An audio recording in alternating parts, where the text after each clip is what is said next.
These are cattails, and they may be the perfect survival food. There's just so much that they can do. The raw stems make a great crunchy snack, the flowers are delicious cooked, and the pollen can be used as a gluten-free flour.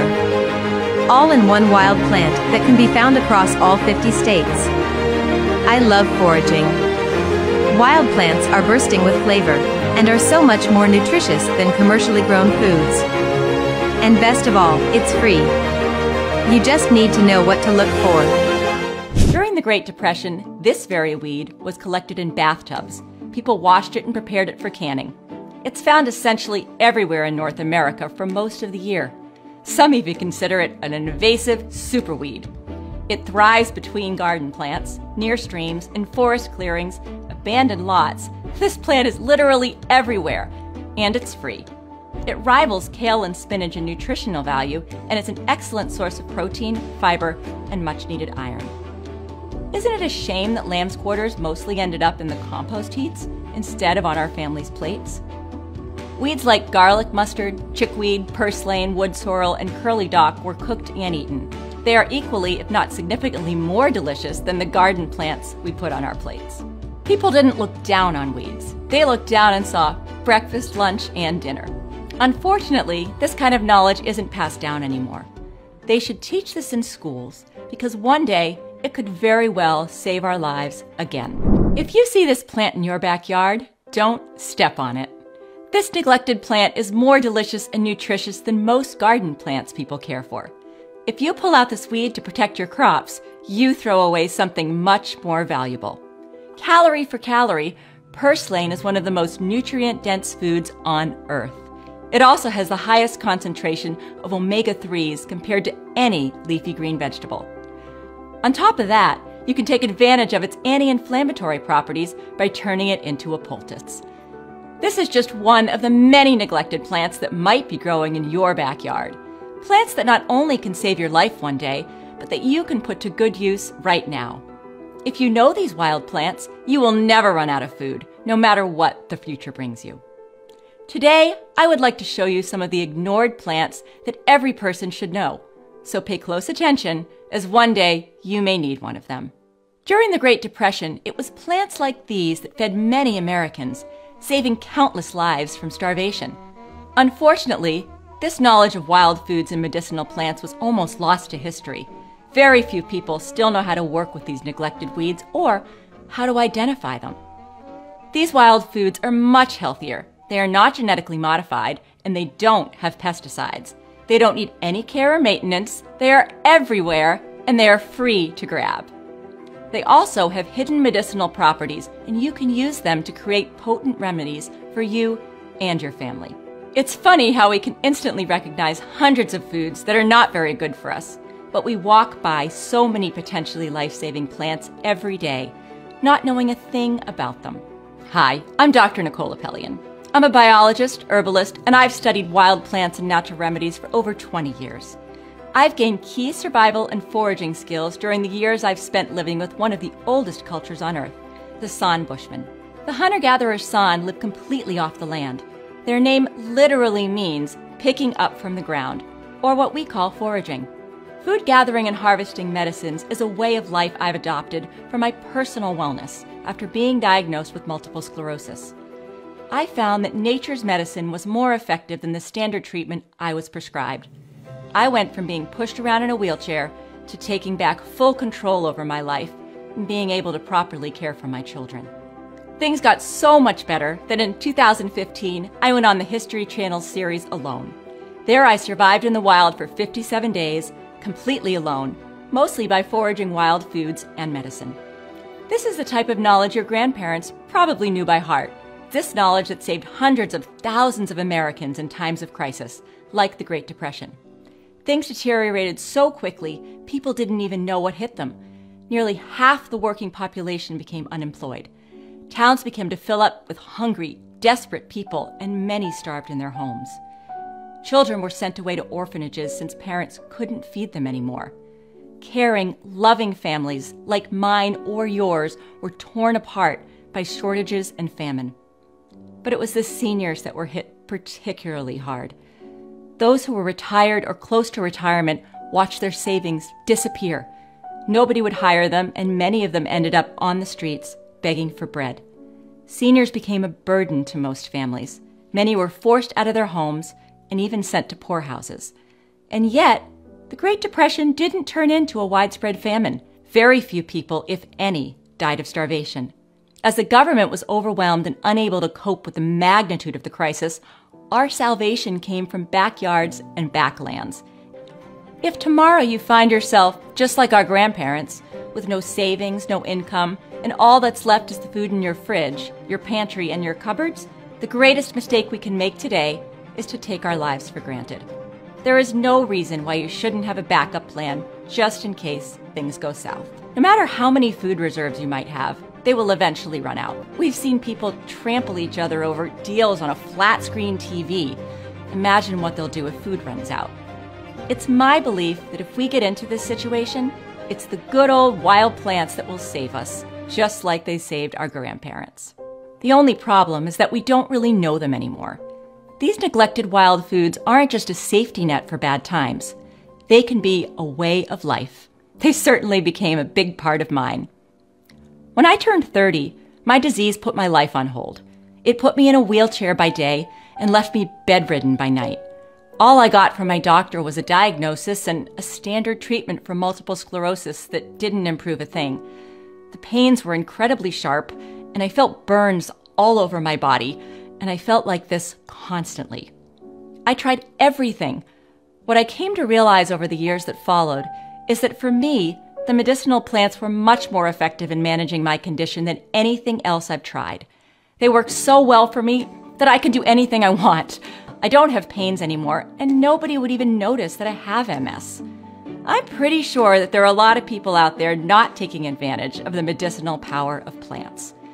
If you haven't yet tried a natural remedy for something that ails you, you probably should, as you might just be suffering needlessly, just like I did. There's no good reason why you shouldn't take advantage of the medicinal properties of the wild edibles growing around your house.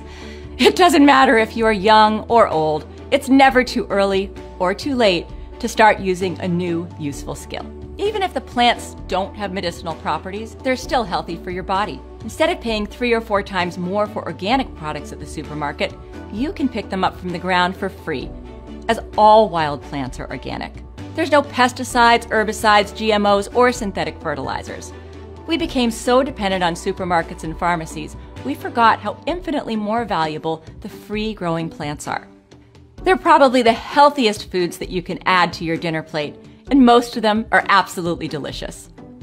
These neglected plants can be dried, canned, tinctured, frozen, pickled, fermented, or powdered, so you can take advantage of them even in the winter. Plus, there are very few things in life more gratifying and fulfilling than walking without cares in nature. Your mind is far from the daily stress, looking for the next plant that you'll pick. Foraging is both practical and relaxing, and it surely benefits both your mind and body, providing a much-needed but profitable escape. Most of these plants are easy to find as they grow all over the place. They're easy to prepare and easy to identify.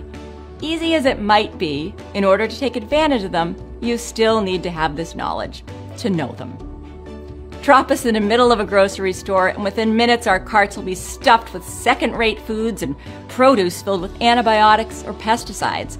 Drop us in a field with plants that can save our life, and we'll be lost. We rely exclusively on what grocery stores and pharmacies have to offer. Not only that, our bodies are hooked on preservatives used to extend shelf lives of products, all while completely snubbing the superior natural bounty that is literally within our reach. It saddens me to realize how many people will go through what I went through without knowing that the most effective remedy could be growing near their home as we speak and not laying on a shelf in a pharmacy. This is the type of knowledge that is lost when you depend on supply chains. The plant knowledge is no longer taught as it has been for thousands of generations before us. If we don't do something about it, this knowledge may be lost forever, and one day we might pay the ultimate price for this.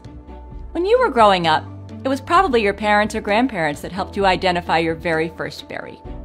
This is something only you can pass down to your kids and grandkids. as they don't learn these skills from TV, gadgets, or schools. You're showing future generations that whatever might happen, they won't be the ones waiting in line for the government to throw them a bone. You're showing them how to be self-reliant, which is probably the most important thing you can teach someone. This is what I like to call my wild knowledge. This is how I saved myself, how I treat myself, and what I choose to eat many times. You know that saying, give a man a fish and you'll feed him for a day, teach a man to fish and you'll feed him for a lifetime? So today, I would like to pass on this knowledge to you. I want you to take advantage of the healthy, delicious foods around us. I want you to use the medicine growing near your home and to become more self-reliant and less dependent on stores, especially when times are hard. This is why I've gathered and published all this knowledge so every person can reap the benefits. It's very important to have this information in printed form, as you'll be able to access it whenever and wherever you are, from your favorite armchair in the living room to a secluded opening in a remote forest. I call it The Forager's Guide to Wild Foods, the North American edition. Inside, you'll discover the 400 plants that never made it to most people's lives, kitchens, or medicine cabinets. The most important thing that I would like to show you, and that many books lack, is how to correctly identify these plants. I went through great lengths to print this book in color with huge pictures like this one for each plant to make it easy to identify. I also added extra photos of the defining features of the plant so that you will know exactly what to look for to make the correct identification. Because I want you to be 110% safe and make sure you've got the right plant, I added a poisonous lookalike section for each plant, explaining the differences you should look for. With the distribution map I added, you'll also be able to search only for plants growing in your area. Each plant that has medicinal properties also has a section on how to use it as a remedy. You'll also find instructions on how to prepare the wild foods for several purposes, how and when to harvest, depending on the season, and a few delicious time-tested recipes to prepare these wild foods like a seasoned forager. Here are just some of the things you'll find inside the Forager's Guide to Wild Foods. You'll discover a plant that you can pop, just like popcorn. The only difference is that it tastes better with a nutty flavor, and it's gluten-free. This plant is pretty common all over America, and I think you've seen it many times before. Young leaves can be picked in early spring or used raw in salads or cooked. They taste like spinach. They're best harvested early in the day and plunged into cold, salted water for 15 minutes. But the true power of this plant lies in its seeds. They are very tiny, the size of sesame seeds, and you should pop them as they taste better than popcorn. Just place them in a tall pot and let the magic begin. I think you'll love it. I'll also show you the plants and fruits that you would better forage in winter. Rose hips, for example, are 1,000,000 times more delicious after the first frost, when they become creamy and sweet. Another plant you'll discover is what herbalists refer to as nature's Prozac. This instant anxiety-relieving plant could be growing near your house, no matter where you live in America. Steeping 1 teaspoon of clean, fresh leaves in a cup of boiling water for 10 minutes can also help you fall asleep faster. Please don't drink this tea if you plan on driving in the next 6 hours. I'll also show you why cattails are literally all you need to survive. Survivalists call this plant the supermarket of the swamp because you can eat every part of it, even its pollen. Cattails are a tactical, 4-season food that can save your life and keep you strong even in the darkest times. You'll find out how to identify and take advantage of the American hog peanut. This common plant has the interesting ability to produce 2 types of flowers and 2 types of seeds at the same time. The lower, usually underground pods, contain a very large single seed that tastes like peanuts and can be eaten raw. The upper pods contain numerous smaller seeds that taste like garden beans and need to be cooked.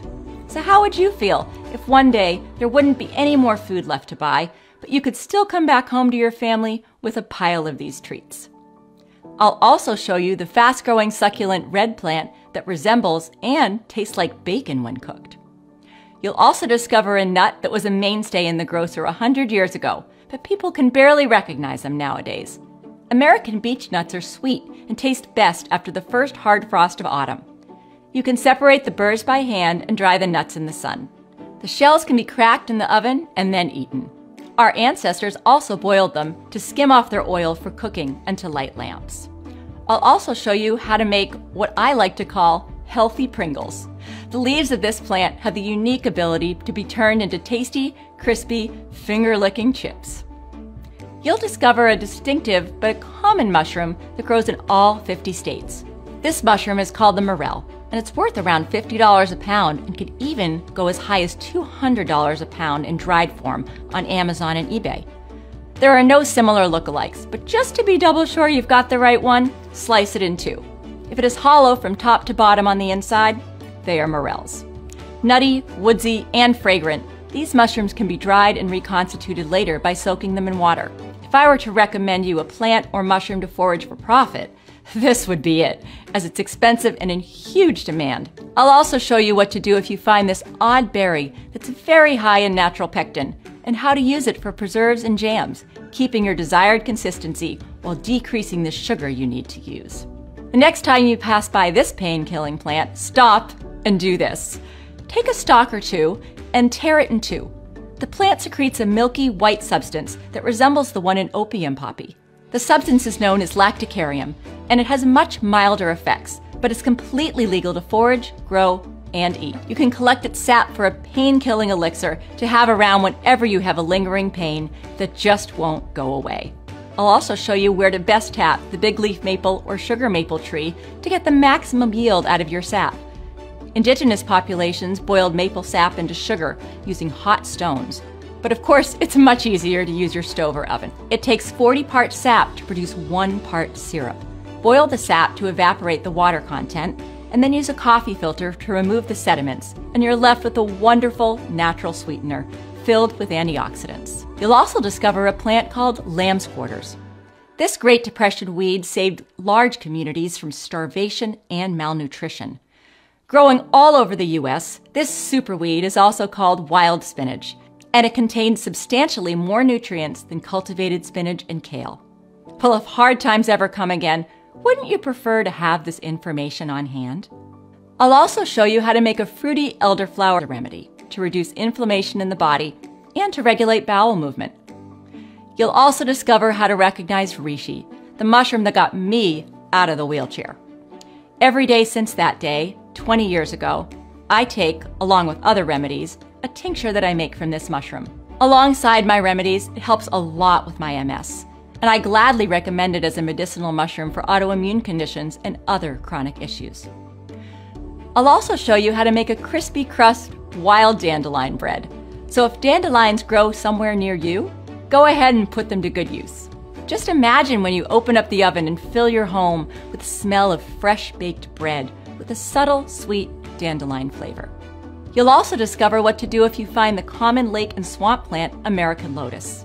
The most delicious part is its arm-long roots that taste like sweet potatoes, but has holes in it. Its chestnut-flavored seed, also known as alligator corn, are ground into flour or can be pressed for extracting oil. I'll also show you what to do immediately after identifying colt's foot. This plant holds the secret to unblocking your airways and fighting colds, the flu, and unstoppable coughs. In fact, its Latin name is tussilago, which means to act on cough. I'll also show you something truly extraordinary, a seaweed that grows almost faster than you can eat it. If you look at it for some time, you can actually see it grow. This is one of the treats I ate on the Alone Show on Vancouver Island. So next time you find this plant washed up on the beaches, open your new book and find out what to do with it. I'll also expose the delicious secret this common plant holds, hidden from sight. If you pull up this invasive weed, you can find its secret, the nut-shaped edible tubers that taste somewhere between almonds and hazelnuts. Foragers call them earth almonds. They can be eaten right out of the ground, or you can dry them for later use.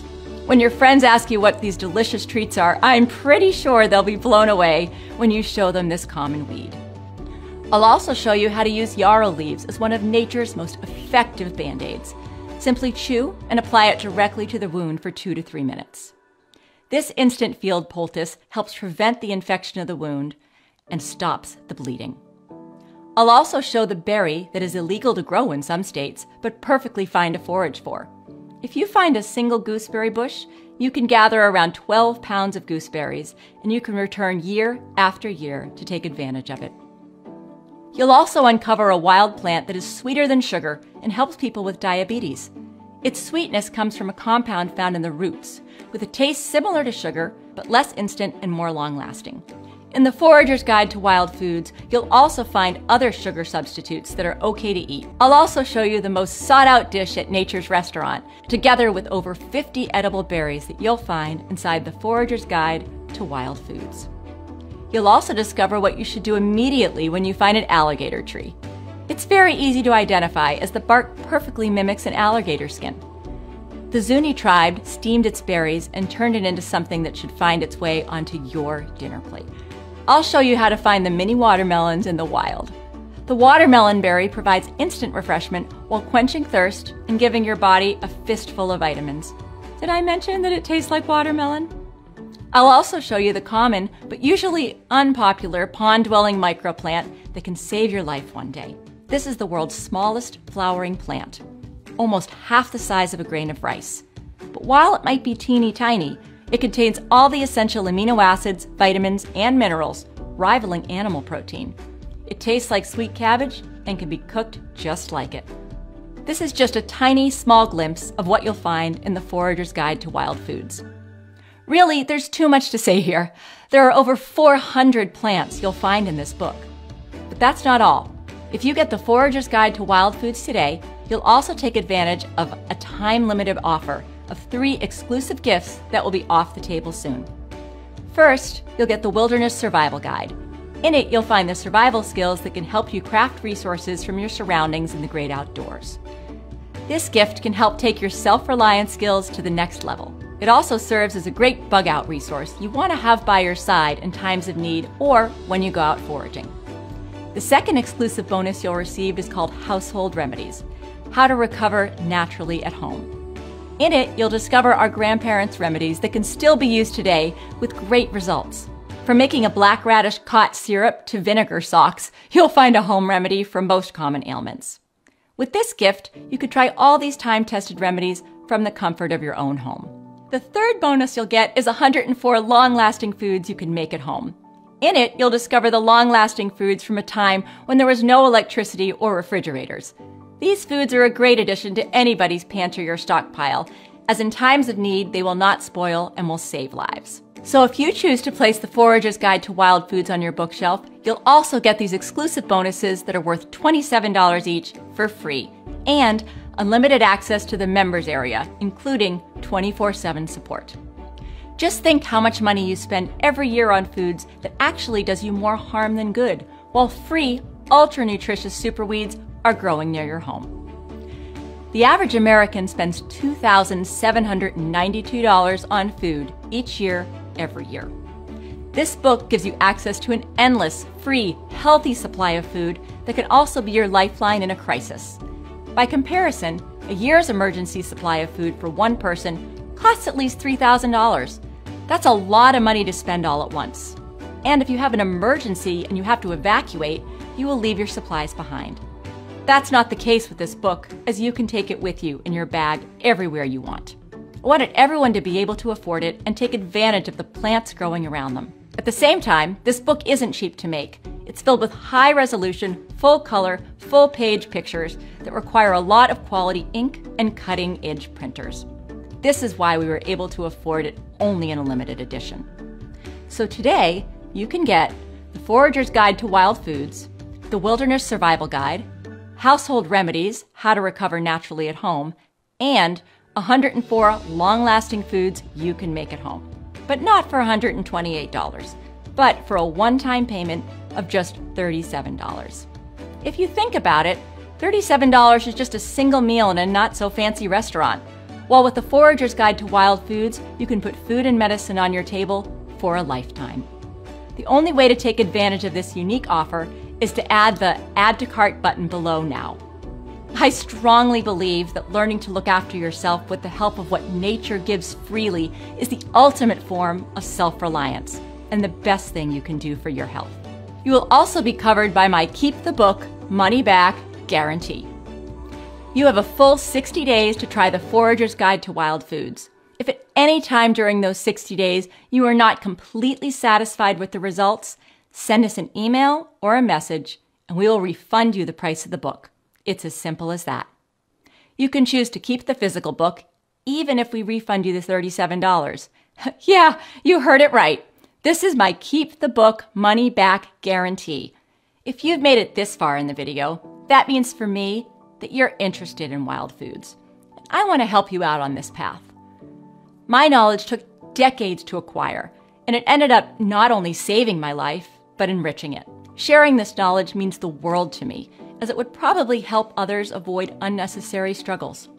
You cannot lose money with this investment, and in the long run, I'm pretty sure that the value of what you forage will be worth many times the money you invest in this book today. In addition, this book is also a food insurance policy for hard times. Indeed, I think every person should have this book in their home, next to their emergency foods or in their bug-out bag. Even people who are not planning on using this book on a regular basis should have it on their bookshelf to help them put food on the table in case hard times are coming ahead. This knowledge is better at your fingertips now, as you might not be able to get it during a crisis or a blackout. If even toilet paper flies off the shelves from day one, what do you think will happen with books like this in a famine? This book is probably the most important thing you want to have by your side when you go out foraging, no matter if you're a seasoned forager or a novice. There may be times when you're still not sure about a certain plant, and you'll need to consult the book, despite your vast experience. Or maybe you don't have experience at all and just want to find wild goodies using the book. Haven't you ever bumped into a mushroom, fruit, or plant and wondered if it's edible or not, and what to do with it? I created this book with lots of pictures and identification guidelines, so no one should have second thoughts whether or not they have the right plant. How would you feel to come back after a foraging day with baskets of all sorts of treats picked from Mother Nature's restaurant? In my case, I use my foraging bounty to make my own remedies. For example, I prepare 3 tinctures that I've taken every day for the past 15 years to help keep my multiple sclerosis under control. Inside the Forager's Guide to Wild Foods, you'll find lots of medicinal plants, including the ones I use regularly, and instructions on how to take advantage of them. So how would you feel about making your own medicine from plants growing around you instead of relying on chemical compounds found in pills? Some of my foraging bounty goes into my dishes, including the ones that I mentioned already in this video. Mushrooms, thistle stew are a staple food in my family. I did my best to raise my children, providing as much non-GMO, no pesticide food as possible. This is why a few times a week, we eat foods that grow in the wild, just like our forefathers did. They're very nutritious and full of antioxidants and vitamins that help our bodies in the long run. A lot of foods you find in the supermarkets, even overpriced foods that are labeled as organic, are nothing compared to the ones that grow in the wild. If you didn't know already, products sold as organic are allowed to be genetically modified, so long as there are no kinds of man-made pesticides or chemical fertilizers involved in the growing process. So really, there's absolutely nothing you can buy in supermarkets that comes close to the plants you can pick yourself from the wild. And comparing these overpriced organic foods, the wild foods are completely free and up for grabs. Over the year, I think I've saved tens of thousands of dollars that I normally would have spent on supermarket foods. There's no good reason why you shouldn't do the same. Start saving money and years of your life by taking advantage of the wild foods growing around you. The Forager's Guide to Wild Foods is a very important piece of knowledge we need to pass on to our loved ones, our children, and our grandchildren. This knowledge is scattered and hard to find in verified sources. This book is not available in stores and can be purchased only from the website at this moment. It was printed in limited edition, so I can only promise you this offer is available as long as we have printed books. If we don't have any more books left, you'll be notified when you click on the buy button. But if we have at least a book left for you, you'll be taken to the checkout page that looks like this. This checkout page is fully encrypted and has the highest levels of security. As another measure of protection, our payment processor uses 3 important antivirus and security programs on their checkout page: Norton, Symantec, and VeriSign Secure. If you choose to delve into the treasures of wild foods and medicine, you'll get the limited edition The Forager's Guide to Wild Foods, Edible Plants, Lichens, Mushrooms, and Seaweeds, the North American edition. You'll also get the Wilderness Survival Guide, the 104 long-lasting foods you can make at home, household remedies, and the benefit of our 60-day Keep the Book money-back guarantee for a one-time payment of not $128, but only $37. I've learned a big part of my wild knowledge that I practice and teach today from the San Bushman tribes. It's only natural to give back to the amazing people that have shared their ways and wisdom with me and the world. Their way of life is under threat, as they are being evicted from their lands to make room for more profitable businesses. So, by purchasing this practical book, also help a good cause. 5% of everything I earn from selling this book goes to the Origins Project, a nonprofit foundation that helps them sustain and preserve a way of life closely linked with nature that the modern world has forgotten a long time ago and is struggling to bring back. As long as you have the curiosity to see what's growing around you, you don't need any magical powers or some special abilities to start on this path. And as I said before, it's never too early or too late to start learning a new useful skill. I also think this book is great no matter how well off you are or how tight your budget is. It's obvious you can save a lot more money than the price of this book, even in a single forage run. With the Forager's Guide to Wild Foods, you can put food and medicine on your table for life. It's never a bad decision to invest in yourself. You're not just purchasing a book, you're investing in a skill that you will have for the rest of your life. You're acquiring a knowledge that is a good investment for financial, health, and safety reasons. If you think you don't have enough time to forage, then don't go deep into the wilderness to find your next nutritious meal or free painkiller. The most sought-out plants in this book are weeds and grow just around the corner. The way I see it, you have 3 choices now. Continue your life in the same way without taking advantage of the nutritious, healthy, free wild foods growing around you, which can also save you in a crisis. Maybe a crisis won't even happen in our lifetime. But I like to rely on myself and to know what to do no matter what happens around us. I say, better safe than sorry. I also believe that knowledge is power and ignorance is anything but bliss. The second choice is to start this journey alone, fishing for information and trying everything for yourself. Unfortunately, it's very hard to find reliable information online. Now everyone has a blog and everyone thinks they're an expert. Very few people have actually walked the walk.